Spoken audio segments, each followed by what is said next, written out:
Magandang tanghali mga kabay. So ayan, ito po yung pangatlo ko na repair. 39514 liter C. Ang model nito mga kabay, DWE 8200S. 4 inches grinder ng DeWalt. Ayan. So ito mga kabay, wala po siyang power. Ayan. Tapos, hindi po naiikot yung spindle, stock up. So titingnan natin mga kabay. So tara mga kabay, samahan nyo po. So ayan na mga kabay, nakalas ko na po yung screw. So pwede na po natin buksan. Ayan.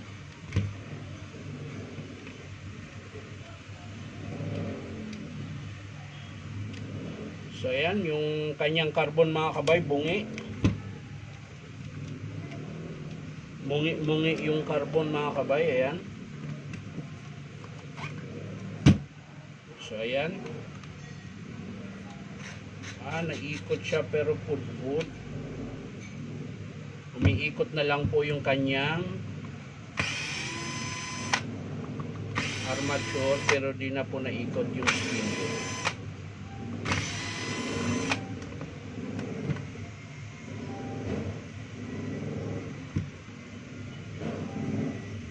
So ayan oh.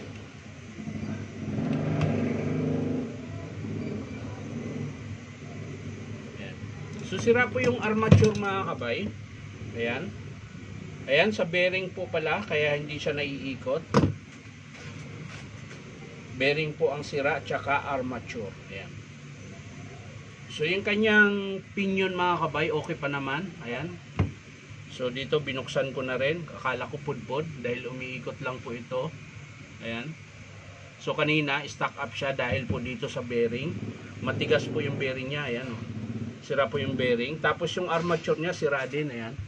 Mapapansin nyo mga kabay, ang lalim na po. Ayan. Pero may tama po talaga yung bar. Ayan. Yan po yung dahilan kung ba't ayaw gumana.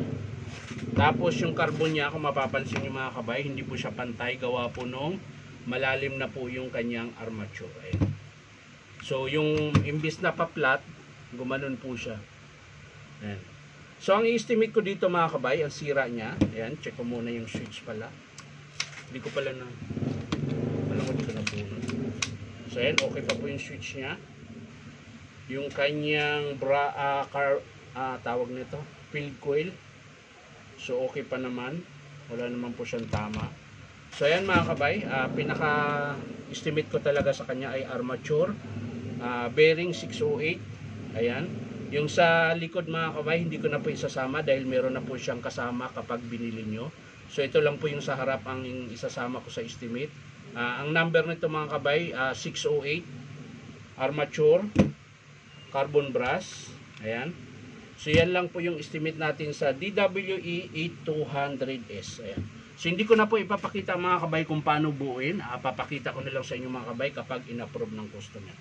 So ayan, sa mga gusto magpa-repair mga kabay, punta lang po kayo dito sa Powerman Hardware, 530 T. Alonso, Santa Cruz, Manila. Ayan. So yan lang mga kabay, maraming salamat. Bye-bye.